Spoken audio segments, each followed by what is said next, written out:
Polres Bantul ungkap kasus pemerasan dan menangkap pelaku yang mengaku sebagai wartawan. Kapolres Bantul AKBP Ihsan menyatakan bahwa pelaku merupakan sindikat yang menyasar toko jejaring atau toko retail di beberapa daerah, termasuk yang terbaru adalah di Kabupaten Bantul. AKBP Ihsan menyatakan bahwa pada Kamis 3 Februari 2022 lalu, dua orang pelaku yakni NS, perempuan asal Pabean Cantian, Surabaya, dan AS, pria asal Simokerto, Surabaya, membeli makanan dan minuman di dua toko jejaring yang berbeda. Di toko pertama mereka membeli roti dan minuman. Kemudian di toko kedua mereka membeli onigiri. 3 hari setelahnya pada Minggu 6 Februari 2022, mereka kembali untuk komplain. Saat komplain tersebut, MA, perempuan asal Jebres, Surakarta, turut dalam aksi pemerasan dan mengaku sebagai anak dari NS. Salah satu pelaku mengatakan bahwa setelah memakan roti tersebut merasa mual, muntah, intinya badannya tidak enak. Di roti tersebut tertera expired tanggal 4 Februari, yang bersangkutan beli tanggal 3 tapi datang tanggal 6, urai Ihsan. Dalam kejadian itu, tersangka AS bertindak sebagai eksekutor dan mengintimidasi, menakut-nakuti pegawai yang ada di toko tersebut. Apalagi tersangka saat beraksi mengaku sebagai wartawan, dilengkapi dengan rompi, bertulis pers, dan menunjukkan kartu pers. Sementara NS yang mengaku sebagai ibu dari MA pun ikut marah-marah dan meminta pertanggungjawaban karena anaknya sakit setelah makan roti tersebut. Pegawai toko pun semakin ciut setelah mereka diancam dengan Undang-Undang Perlindungan Konsumen. Bahkan tersangka membawa makalah berisi tentang Undang-Undang Perlindungan Konsumen khususnya terkait barang kadaluarsa. Dan di toko jejaring pertama tersebut akhirnya ada kesepakatan di mana pelaku meminta ganti rugi sebesar 10 juta dan disanggupi oleh pemilik toko tersebut.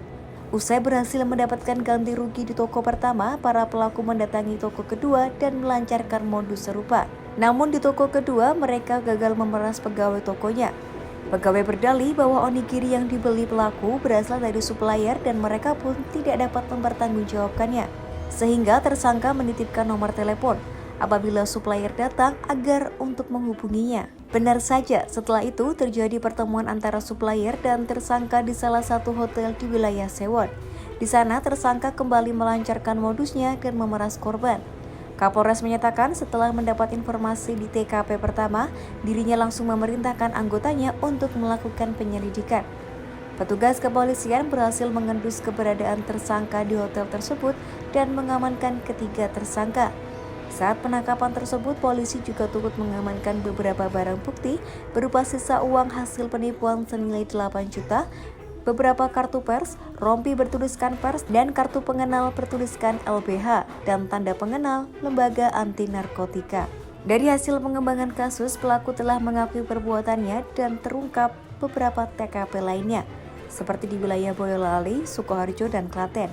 Modusnya yang dilakukan di TKP lain pun juga sama. Adapun saat konferensi pers hari itu, polisi tidak menghadirkan tersangka AS karena masih dilakukan pemeriksaan intensif. Sementara tersangka NS mengaku diajak AS dari Surabaya. Meski mengaku tidak tahu apa-apa, dia juga mengatakan bahwa melakukan aksi pemerasan bersama AS sebanyak 4 hingga 5 kali. NS pun mengaku tidak mendapat bagian atau uang dari AS. Hanya saja dia mendapatkan uang yang digunakannya untuk membeli makan dan kebutuhan hidup lainnya. Sementara itu tersangka MA menyatakan baru sekali bertemu dengan tersangka AS di Solo. MA mengaku tidak memakan barang-barang yang dibeli oleh kedua pelaku lain sebelumnya. Namun demikian dia tetap menjalankan perintah AS dan NS, yakni mengaku mual. Usai mendapat ganti rugi, ia pun mendapatkan uang 1 juta dari AS.